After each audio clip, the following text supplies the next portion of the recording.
invitation.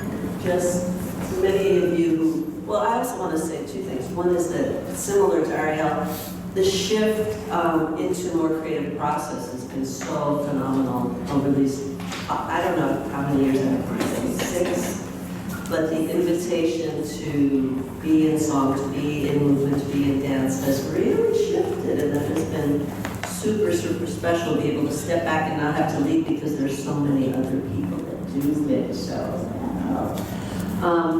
And so since today's theme is climate change, I just wanted everybody to know that you're really welcome. Who was our, Irene left, I guess.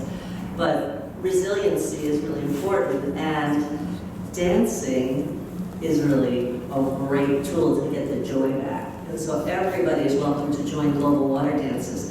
So that you can even join as a voyeur by looking online at dances happening all around the world to preserve the water footprint, to work towards climate awareness, to find the joy in being in community, to be international, to be global. So I bring that up because it happens every 2 years, but it takes a lot of planning, and so you might know other people that are interested as well. And what's it called again? GlobalWaterDances.org.